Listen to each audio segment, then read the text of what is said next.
60 ಸೆಕೆಂಡ್ನ ಸುದ್ದಿಗಳನ್ನು ನೋಡ್ತಾ ಹೋಗೋಣ. ಧರ್ಮಸ್ಥಳ ಬಂಗ್ಲಗುಡ್ಡೆಯ ರಹಸ್ಯ ಕೆದಕಿದಷ್ಟು ಕಗ್ಗಂಟಾಗ್ತಾ ಇದೆ. ಎಸ್ಐಟಿ ವಿಚಾರಣೆಗೆ ಹಾಜರಾಗಿದ್ದ ಸೌಜನ್ಯ ಮಾವ ವಿಠಲ್ ಗೌಡ ಹೊಸ ಬಾಂಬ್ ಸಿಡಿಸಿದ್ದು ಭಾರಿ ಅನುಮಾನಕ್ಕೆ ಕಾರಣವಾಗಿದೆ.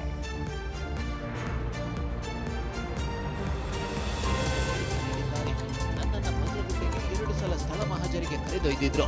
ಎರಡನೇ ಬಾರಿಗೆ ಸ್ಥಳ ಮಹಾಜರಿಗೆ ಹೋದಾಗ ಹೆಣಗಳ ರಾಶಿ ಸಿಕ್ಕಿದೆ ಎಂದಿದ್ದಾರೆ. ಸುಮಾರು 10 ಅಡಿಯಲ್ಲಿ 3 ಅಸ್ಥಿಪಂಜರ ಸಿಕ್ಕಿದೆ. ಕಣ್ಣಿಗೆ ಕಂಡಂತೆ 5 ಹೆಣಗಳು ಸಿಕ್ಕಿದೆ. ಸಣ್ಣ ಮಗುವಿನ ಎಲುಬು ಇದೆ ಅಂತ ಗೋಚರ ಆಗ್ತಿತ್ತು. ವಾಮಾಚಾರಕ್ಕೆ ಬಳಸುವ ವಸ್ತುಗಳು ಕೂಡ ಸಿಕ್ಕಿದೆ ಎಂದಿದ್ದಾರೆ. ನೋಡಿದ ಬುರುಡೆಗಳು ಹಾಗೆ ಇದೆ, ಅದನ್ನು ಮುಟ್ಟಿಲ್ಲ ಅಂತಲೂ ಹೇಳಿದ್ದಾರೆ. ಬಂಗ್ಲಗುಡ್ಡೆಗೆ 2 ಸಲ ಕರ್ಕೊಂಡು ಹೋಗಿದ್ದಾರೆ ಮಾಜಾರಿಗೆ, ಒಂದು ಸ್ಪಾಟ್ ಮಾಜಾರಿಗೆ. ಅದು ಕರ್ಕೊಂಡು ಹೋಗುವ ವೇಳೆಯಲ್ಲಿ ಅಲ್ಲೇ ಒಂದು 3 ಮನುಷ್ಯರ ಕಲೆಬರವು ಸಿಗುತ್ತೆ ಅಲ್ಲೇ ಪಕ್ಕದ ಒಂದು 10 ಫೀಟಲ್ಲಿ. ನಂತರ 2ನೇ ಸ್ಥಳ ಮಾಜಾರಕ್ಕೆ ಹೋಗುವಾಗ ಕೆಳಗಡೆ ಎಣ್ಣೆಗಳ ರಾಶಿ ನಮ್ಮ ಕಣ್ಣಿಗೆ ಕಾಣುವಂಥದ್ದು ಒಂದು 5 ನನ್ನ ಕಣ್ಣಿಗೆ ಕಾಣಿದೆ. ಮತ್ತು ಒಂದು ಸಣ್ಣ ಮಗುದು ಅನ್ನೋದು ಸ್ವಲ್ಪ ಅದರಲ್ಲಿ ನನಗೆ ಗೋಚರ ಆಗ್ತಾಯಿತ್ತು, ಒಂದು ಸಣ್ಣ ಮಗು. ಧರ್ಮಸ್ಥಳದ ಬುರುಡೆ ಪ್ರಕರಣದ ತನಿಖೆಯನ್ನ ಎಸ್ಐಟಿ ತೀವ್ರಗೊಳಿಸಿದೆ. ಎಸ್ಐಟಿ ಏನ್ ತನಿಖೆ ಮಾಡಬೇಕೋ ಮಾಡ್ತಾ ಇದೆ ಎಂದಿದ್ದಾರೆ ಡಾಕ್ಟರ್ ಜಿ ಪರಮೇಶ್ವರ್. ಧರ್ಮಸ್ಥಳ ಬುರುಡೆ ಕೇಸ್ ತನಿಖೆ ದಿನೇ ದಿನೇ ತೀವ್ರಗೊಳ್ಳುತ್ತಿದೆ. ವಿಚಾರಣೆಯ ವೇಳೆಯ ಹೇಳಿಕೆಗಳಿಂದ ಸ್ಫೋಟಕ ಮಾಹಿತಿ ಹೊರಬೀಳುತ್ತಿದೆ. ಎಸ್ಐಟಿ ತನಿಖೆ ಬಗ್ಗೆ ಪ್ರತಿಕ್ರಿಯಿಸಿರುವ ಗೃಹ ಸಚಿವ ಡಾಕ್ಟರ್ ಜಿ ಪರಮೇಶ್ವರ್, ಎಸ್ಐಟಿ ಏನ್ ತನಿಖೆ ಮಾಡಬೇಕೋ ಮಾಡ್ತಿದೆ, ಏನೂ ಗೊತ್ತಾಗ್ತಿಲ್ಲ ಅಂದ್ರೆ ತನಿಖೆ ಆಗ್ತಿಲ್ಲ ಅಂತ ಅಲ್ಲ ಎಂದಿದ್ದಾರೆ. ಹಂಗಂದಾಕ್ಷಣಕ್ಕೆ ವೇಗ ಕಳ್ಕೊಂಡ್ಬಿಟ್ಟಿದೆ, ತನಿಖೆ ನಡೀತಾ ಇಲ್ಲ ಅಂತ ಅಂದ್ಕೊಳ್ಬಾರ್ದು. ಅನೇಕ ವಿಚಾರಗಳನ್ನು ಅವರು ನಮಗೂ ಸಂಪೂರ್ಣವಾಗಿ ಅವರಿಗೆ ಮಾಹಿತಿಗಳು ಬರೋವರೆಗೂ ಹೇಳಲ್ಲ. ಯಾರನ್ನೂ ತಕ್ಷಣವೇ ಅರೆಸ್ಟ್ ಮಾಡೋಕ್ಕಾಗಲ್ಲ. ಎಸ್ಐಟಿಗೆ ಏನ್ ಮಾಹಿತಿ ಇದೆ ನೋಡಿ ತನಿಖೆ ಆಗುತ್ತೆ. ಪ್ರಕರಣಕ್ಕೆ ಸಂಬಂಧಿಸಿದಂತೆ ಸಾಕ್ಷಿ ಸಿಕ್ಕಿದ್ರೆ ಕ್ರಮ ಕೈಗೊಳ್ಳುವುದಾಗಿ ಗೃಹ ಸಚಿವ ಪರಮೇಶ್ವರ್ ತಿಳಿಸಿದ್ದಾರೆ. ಸದ್ಯ ಹಲವು ಮಾಹಿತಿಗಳ ಆಧಾರದಲ್ಲಿ ಧರ್ಮಸ್ಥಳದ ಬುರುಡೆ ಕೇಸ್ ಹೊಸ ತಿರುವು ಪಡೆದುಕೊಳ್ಳುತ್ತಿದ್ದು, ಅಂತಿಮವಾಗಿ ಯಾವ ಹಂತಕ್ಕೆ ಬಂದು ನಿಲ್ಲುತ್ತೆ ಅನ್ನೋದನ್ನ ಕಾದು ನೋಡಬೇಕಿದೆ. Bureau report TV9. ಧರ್ಮಸ್ಥಳ ಬುರುಡೆ ಪ್ರಕರಣ ದಿನಕ್ಕೊಂದು ತಿರುವು ಪಡೆದುಕೊಳ್ಳುತ್ತಿದೆ. ಈ ನಡುವೆ ಮಹೇಶ್ ಶೆಟ್ಟಿ ತಿಮರೋಡಿ ಎಸ್ಐಟಿಗೆ ಹೊಸ ದೂರು ಕೊಟ್ಟಿದ್ದಾರೆ.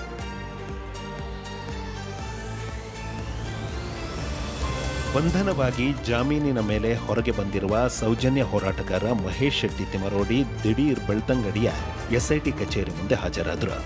ಆದರೆ ಈ ಬಾರಿ ಎಸ್ಐಟಿ ವಿಚಾರಣೆಗೆ ಬಂದಿದ್ದಲ್ಲ, ಬದಲಾಗಿ ಧರ್ಮಸ್ಥಳದಲ್ಲಿ ನಡೆದ ಅಸಹಜ ಸಾವುಗಳ ಬಗ್ಗೆ ತನಿಖೆ ನಡೆಸಲು ಎಸ್ಐಟಿ ಪೊಲೀಸ್ ಠಾಣೆಗೆ ಮಹೇಶ್ ಶೆಟ್ಟಿ ತಿಮರೋಡಿ ದೂರು ನೀಡಿದ್ದಾರೆ.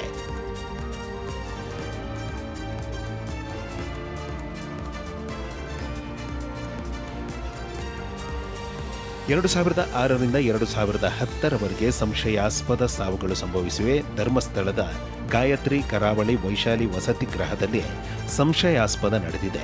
ಪರಿಚಿತ ಶವವನ್ನ ಬೇಕಂತಲೇ ಅನಾಥ ಶವವೆಂದು ಘೋಷಿಸಲಾಗಿದೆ. ತಕ್ಷಣವೇ ಗ್ರಾಮ ಪಂಚಾಯತಿ ಮುಖಾಂತರ ಸಮಾಧಿ ಮಾಡಲಾಗಿದೆ. ಎಲ್ಲಾ ದೃಷ್ಟಿಯಿಂದ ಕೊಲೆ ಪ್ರಕರಣಗಳೆಂದು ಸಂಶಯ ಮೂಡುತ್ತದೆ. ಹೀಗಾಗಿ ಪ್ರತ್ಯೇಕ ಎಫ್ಐಆರ್ ದಾಖಲಿಸಿ ತನಿಖೆ ಮಾಡುವಂತೆ ಮಹೇಶ್ ಶೆಟ್ಟಿ ತಿಮರೋಡಿ ಮನವಿ ಮಾಡಿದ್ದಾರೆ. ಮಹೇಶ್ ಶೆಟ್ಟಿ ತಿಮರೋಡಿ ದೂರಿನ ಬಗ್ಗೆ ಗೃಹ ಸಚಿವ ಪರಮೇಶ್ವರ್ ಪ್ರತಿಕ್ರಿಯೆ ಕೊಟ್ಟಿದ್ದಾರೆ. ಯಾವುದೇ ದೂರು ಬಂದರೂ ಎಸ್ಐಟಿ ತೀರ್ಮಾನ ಮಾಡುತ್ತೆ ಎಂದಿದ್ದಾರೆ. ಬಂಧನವಾಗಿ ಜಾಮೀನಿನ ಮೇಲೆ ಹೊರಗೆ ಬಂದಿರುವ ಸೌಜನ್ಯ ಹೋರಾಟಗಾರ ಮಹೇಶ್ ಶೆಟ್ಟಿ ತಿಮರೋಡಿ ದಿಢೀರ್ ಬೆಳತಂಗಡಿಯ ಎಸ್ಐಟಿ ಕಚೇರಿ ಮುಂದೆ ಹಾಜರಾದರು. ಆದರೆ ಈ ಬಾರಿ ಎಸ್ಐಟಿ ವಿಚಾರಣೆಗೆ ಬಂದಿದ್ದಲ್ಲ, ಬದಲಾಗಿ ಧರ್ಮಸ್ಥಳದಲ್ಲಿ ನಡೆದ ಅಸಹಜ ಸಾವುಗಳ ಬಗ್ಗೆ ತನಿಖೆ ನಡೆಸುವಂತೆ ಎಸ್ಐಟಿ ಪೊಲೀಸ್ ಠಾಣೆಗೆ ತಿಮರೋಡಿ ದೂರು ನೀಡಿದ್ದಾರೆ. ತಿಮರೋಡಿ ದೂರಿನಿಂದಾಗಿ ಪ್ರಕರಣ ಬೇರೆ ದಿಕ್ಕಿಗೆ ಹೋದ್ರೆ ಬೇರೆ ತನಿಖೆ ನಡೆಸಲಾಗುವುದು ಅಂತ ಗೃಹ ಸಚಿವ ಡಾಕ್ಟರ್ ಜಿ ಪರಮೇಶ್ವರ್ ಹೇಳಿದ್ದಾರೆ. ದೂರು ಎಸ್ಐಟಿಗೆ ಕೊಟ್ಟಿದ್ದಾರೆ. ಅದರಿಂದ SITನವರು ಅದನ್ನು ತಗೊಳ್ಬೇಕಾ ಬೇಡವಾ, ಅದು ಬೇರೆ ಬೇರೆ ದಿಕ್ಕಿಗೆ ಹೋಗುವಂಥದ್ದು ಪ್ರಯತ್ನಗಳು ನಡೆದ್ರೆ ಅದನ್ನು ಬೇರೆ ಥರ SITನವರು ತನಿಖೆಗಳು ಮಾಡ್ತಾರೆ. SITನವ್ರ ಮುಂದೆ ಅವರೇನು ಕಂಪ್ಲೇಂಟ್ಸ್ ಕೊಟ್ಟಿರ್ತಾರೆ, ಅದಕ್ಕೇನಾದರೂ ಎವಿಡೆನ್ಸ್ಗಳು ಕೊಟ್ಟಿರ್ತಾರೆ, ಅವೆಲ್ಲ ನೋಡಿ ತೀರ್ಮಾನಗಳನ್ನು SITನವರು ಮಾಡ್ತಾರೆ.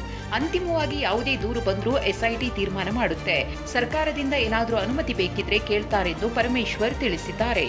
Bureau report TV9. ಕಲ್ಲು ತೂರಾಟದಿಂದ ದೇಶಾದ್ಯಂತ ಸಂಚಲನ ಸೃಷ್ಟಿಸಿದ್ದ ಮಂಡ್ಯ ಮದ್ದೂರಿನಲ್ಲಿ ಪೊಲೀಸ್ ಇಲಾಖೆಯ ಮೊದಲ ವಿಕೆಟ್ ಪತನವಾಗಿದೆ. ಕಾಡುತ್ತಿದ್ದ ಪರಿಸ್ಥಿತಿ ಬೂದಿ ಮುಚ್ಚಿದ ಕೆಂಡದಂತಾಗಿತ್ತು. 3 ದಿನಗಳ ಬಳಿಕ ಮದ್ದೂರು ಸಹಜ ಸ್ಥಿತಿಗೆ ಬಂದ ಬೆನ್ನಲ್ಲೇ ಪೊಲೀಸ್ ಇಲಾಖೆಯ ಮೊದಲ ವಿಕೆಟ್ ಪತನವಾಗಿದೆ. ಮದ್ದೂರು ಸರ್ಕಲ್ ಇನ್ಸ್ಪೆಕ್ಟರ್ ಶಿವಕುಮಾರ್ನನ್ನ ಸಸ್ಪೆಂಡ್ ಮಾಡಲಾಗಿದೆ. ಕಲ್ಲು ತೂರಾಟಕ್ಕೆ ಪೊಲೀಸರ ನಿರ್ಲಕ್ಷ್ಯವೇ ಕಾರಣವಾಗಿದೆ. ಗಣೇಶ ಮೆರವಣಿಗೆ ವೇಳೆ ರಾಮ್ ರಹೀಂ ನಗರದಲ್ಲಿ ಇನ್ಸ್ಪೆಕ್ಟರ್ ಶಿವಕುಮಾರ್ ಇರಲಿಲ್ಲ. ನಿರ್ಲಕ್ಷ್ಯ ತೋರಿದ ಹಿನ್ನೆಲೆ ಇನ್ಸ್ಪೆಕ್ಟರ್ ಶಿವಕುಮಾರ್ ಅವರನ್ನ ಸಸ್ಪೆಂಡ್ ಮಾಡಲಾಗಿದೆ. ಇತ್ತ ಮಂಡ್ಯ ಹೆಚ್ಚುವರಿ ಎಸ್ಪಿ ತಿಮ್ಮಯ್ಯ ಅವರನ್ನು ಗೃಹ ಇಲಾಖೆ ವರ್ಗಾವಣೆ ಮಾಡಿದೆ. ಎಎಸ್ಪಿ ತಿಮ್ಮಯ್ಯ ಸ್ಥಾನಕ್ಕೆ ನವೀನ್ ಕುಮಾರ್ ನೇಮಕ ಮಾಡಿದೆ. ಈಗ ಒಬ್ಬ ಇನ್ಸ್ಪೆಕ್ಟರ್ ಆಗಿರ್ಬೋದು, ಸಬ್ ಇನ್ಸ್ಪೆಕ್ಟರ್ ಆಗಿರ್ಬೋದು, ಅವರು ಲ್ಯಾಪ್ಸಸ್ ಕಂಡಾಗ ಅವ್ರ ಮೇಲೆ ಕ್ರಮ ಇಂಟರ್ನಲಿ ಡಿಪಾರ್ಟ್ಮೆಂಟಲ್ಲಿ ತಗೊಳ್ತಾರೆ. ಯಾವಾಗಲೂ ಕೂಡ ಆ ರೀತಿ ಕ್ರಮ ತಗೊಂಡಿದ್ದಾರೆ. ಕಲ್ಲು ತೂರಾಟ ಕೇಸ್ ಚುರುಕು ಪಡೆದ ಮೇಲೆ ಪೊಲೀಸ್ ಅಧಿಕಾರಿಗಳನ್ನ ದಿಢೀರ್ ವರ್ಗಾವಣೆ ಮಾಡಿ ಆದೇಶಿಸಿರೋದು ಹಲವು ಅನುಮಾನಕ್ಕೆ ಎಡೆಮಾಡಿಕೊಟ್ಟಿದೆ.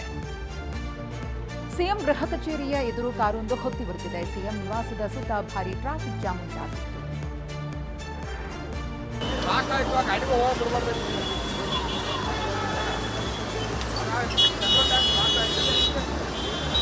ಕಾರು ಧಗಧಗಿಸುತ್ತಿರುವ ಈ ದೃಶ್ಯ ನೋಡಿ.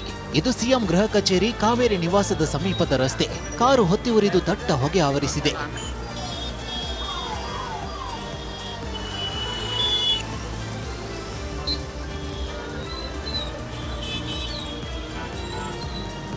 ಇದ್ದಕ್ಕಿದ್ದಂತೆ ಕಾರು ಹೊತ್ತಿ ಉರಿದಿದ್ದು ಕಾವೇರಿ ನಿವಾಸದ ಸುತ್ತದ ರಸ್ತೆಗಳಲ್ಲಿ ಭಾರಿ ಟ್ರಾಫಿಕ್ ಜಾಮ್ ಕೂಡ ಉಂಟಾಗಿತ್ತು.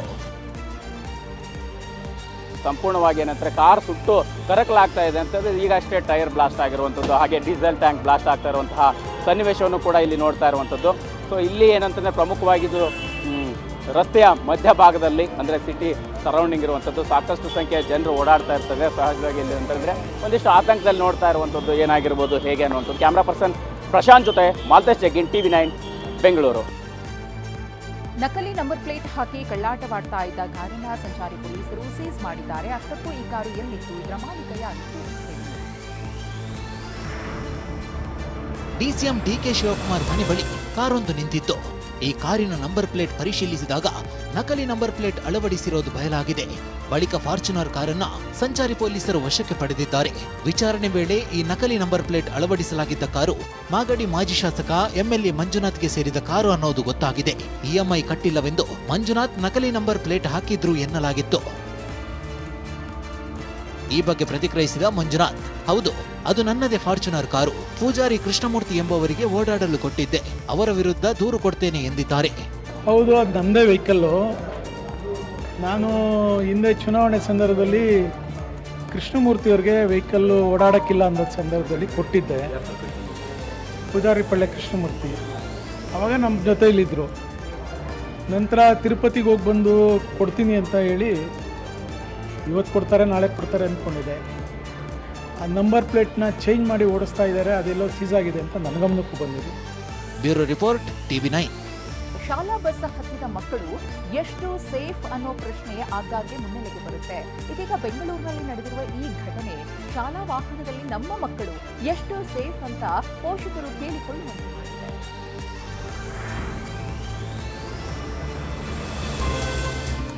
ಅವಸರ, ಕೆಲವು ಸೆಕೆಂಡ್ಗಳಷ್ಟು ಕಾಯಲಾಗದೆ ನುಗ್ಗುವ ಅವಸರ. ಬಸ್ನಲ್ಲಿ ಮಕ್ಕಳಿದ್ದಾರೆ ಎಂದು ಗೊತ್ತಿದ್ದು ಚಾಲಕ ಬೇಜವಾಬ್ದಾರಿ ಮೆರೆದಿದ್ದಾನೆ. ಶಾಲಾ ವಾಹನವೊಂದು ರಸ್ತೆ ಗುಂಡಿಗೆ ಜಾರಿದ ಈ ದೃಶ್ಯವನ್ನ ನೋಡಿ.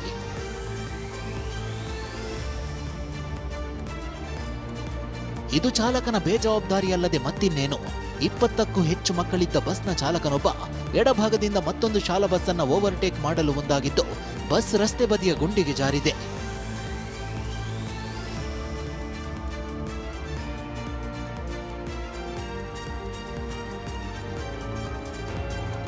ಅದೃಷ್ಟವಶಾತ್ 20ಕ್ಕೂ ಹೆಚ್ಚು ಮಕ್ಕಳು ಅಪಾಯದಿಂದ ಪಾರಾಗಿದ್ದು ಎಮರ್ಜೆನ್ಸಿ ಎಕ್ಸಿಟ್ ಮೂಲಕ ಶಾಲಾ ಮಕ್ಕಳನ್ನ ಬಸ್ಸಿನಿಂದ ಹೊರತೆಗೆಯಲಾಗಿದೆ.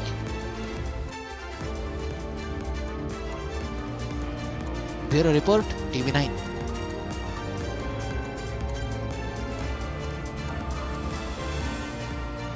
ಪತಿಯನ್ನ ಕೊಂದು ನಾಟಕವಾಡಿದ ಐನಾತಿ ಪತ್ನಿಯೊಬ್ಬಳು ಪೊಲೀಸರ ಕೈಯಲ್ಲಿ ಲಾಕ್ ಆಗಿದ್ದಾಳೆ. ಅಷ್ಟಕ್ಕೂ ಆಕೆ ಪತಿಯನ್ನ ಕೊಂದಿದ್ದು ಯಾಕೆ ಅನ್ನೋದನ್ನ ಕೇಳಿದ್ರೆ ನೀವು ಒಂದು ಕ್ಷಣ ಶಾಕ್ ಆಗ್ತೀರಿ.